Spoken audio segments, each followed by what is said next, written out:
학습장애는 거기에서 이야기한 대로 읽기장애가 가장 많다. 읽기장애가 가장 많다. 이렇게 보면 되고요. 자, 두 번째로는 이제 인지적 특성, 전체적인 특성이 쭉 나와 있잖아요. 인지적인 특성이 나와 있는데, 자, 첫 번째는 낮은 기억력이었습니다. 낮은 기억력. 자, 여기다 바로 쓰죠. 거기 보면 시각적, 청각적 정보 처리가 좀 문제가 있다라고 하는 거. 시각, 청각적 정보 처리, 청각 정보 처리 문제 있음. 이렇게 이제 쓰면 되겠죠. 그러니 이제 기억력이 낮을 수 있다라고 하는 것이고요. 그 다음에 평균 지능 가지고 있다는 거 조심하셔야 돼요. 평균 지능을 소유하고 있다.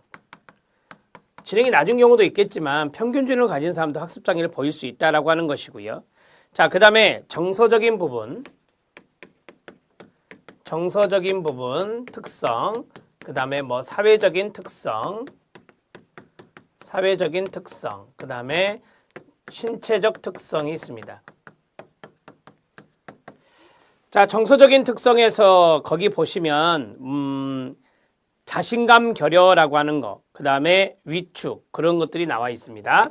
자신감이 좀 부족하고 결여되어 있고, 그 다음에 위축되어 있고, 이런 것들이 나타날 수 있다라고 하는 것입니다.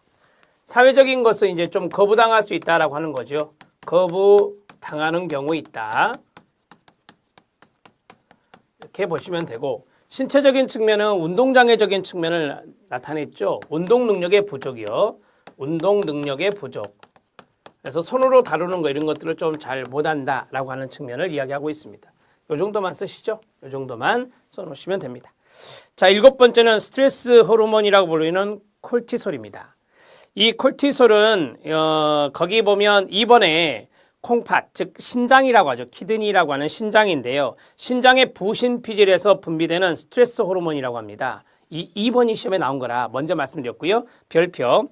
콜티솔은 급성 스트레스에 반응해 분비되는 물질로서, 그렇죠, 스트레스에 대항하는 겁니다. 대항의 동그라미, 대항하는 신체에 필요한 에너지를 공급해주는 역할입니다. 상당히 중요한 호르몬이네요. 콜티솔은 외부의 스트레스와 같은 자극에 맞서 몸이 최대의 에너지를 만들어낼 수 있도록 하는 과정에서 분비되어 혈압과 포도당 수치를 높이는 것과 같은 역할을 하는 것입니다. 자, 콜티솔의 역할이 나와 있습니다. 분비된 콜티솔은 스트레스와 같은 외부 자극에 맞서 신체에 대응할 수 있도록 신체 각 기관으로 더 많은 혈액을 방출시키고 그 결과 맥박과 호흡이 증가하게 됩니다. 또한 근육을 긴장시키면서 정확하고 신속한 상황 판단을 하도록 하기 위해 정신을 또렷하게 하고 감각기관을 예민하게 합니다. 그러나 문제는 스트레스를 지나치게 받거나 만성 스트레스가 되면 콜티솔의 혈중 농도가 높아지고 그 결과 시국이 증가하게 되고 지방 축적을 가져올 수 있다는 겁니다.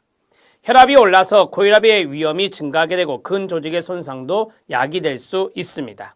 불안과 초조 상태가 이어질 수 있고 체중의 증가와 함께 만성 피로, 만성 두통, 불면증의 증상이 나타날 수 있으며 면역 기능이 약화되어서 감기와 같은 바이러스성 질환에 쉽게 노출될 우려도 있다고 합니다.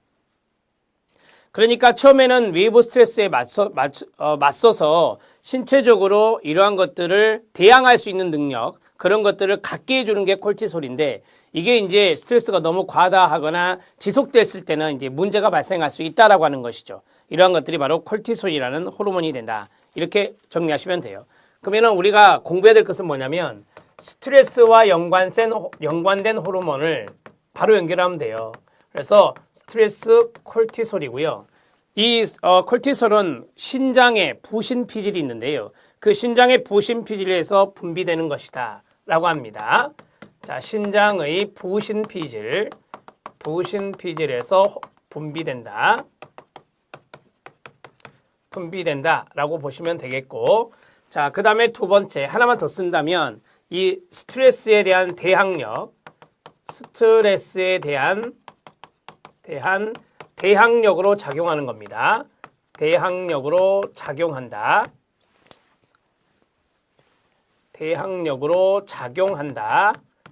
자, 다만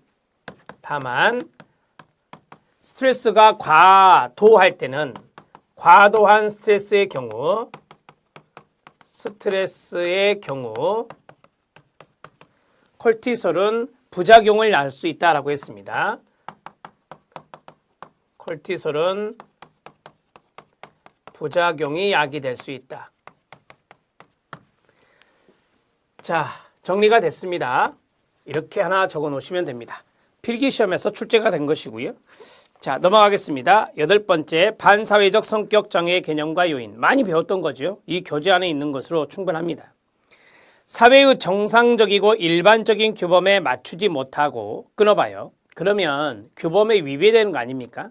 만성적, 반복적으로 비이성적, 비도덕적, 충동적, 반사회적, 범죄적 행동을 하고 범죄의 동그라미요.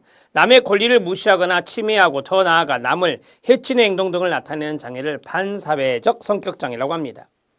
비군집에 있는 것이죠. 충동적이고 잦은 거짓말을 하는 등의 사기성을 보이며 공격성, 무책임함을 보이고 양심의 가책이 결여되어 있습니다. 이는 18세 이후에 나타납니다. 18세 이후의 동그라미, 15세 이전에는 품행장애의 증거가 있어야 됩니다. 15세 이전에는 품행장애 가로 딱 쳐주세요. 증거가 있고 18세 이후에 반사회적 성격장애로 진단이 되는 겁니다. 반사회적 성격장애를 갖는 사람은 다른 이에 비해서 세로토닌의 동그라미, 세로토닌의 활동 수준이 비정상적으로 저하되어 있습니다. 신경 전달 물질은 세로토닌의 부족이라고 합니다. 자, 거기 4번 별표 치세요. 자, 세로토닌이 부족해서 나타날 수 있는 게 뭐라고요? 반사회성 성격장애다. 환경적 요인 들어갑니다. 반사회성 성격의 발달력에는 우리가 이제 환경적 요인이라고 했으니까 발달의 이력을 보는 거죠. 부모의 적대감이 주목되는데 부모의 적대감과 학대의 대상이 됨으로써 그 반응으로 아이에게 적대감이 발생할 뿐만 아니라 아이는 부모를 하나의 모델로 관찰함으로 적대감을 배울 수 있을 겁니다. 환경적인 요인에 이제 가족력이 있다 이 말이에요. 또 다른 환경적 요인으로는 적절한 부모 모델의 결여로서 부모의 상실보다도 변덕스럽고 충동적인 부모가 더욱 문제가 될 수 있다라고 하는 겁니다. 자, 부모의 적대감이나 학대 이런 것들도 영향을 줄 수 있고 그 다음에 변덕스럽고 충동적인 부모 이런 것들이 이제 아이에게 반사회성 성격 장애를 가져오게 할 수 있다라고 하는 것입니다.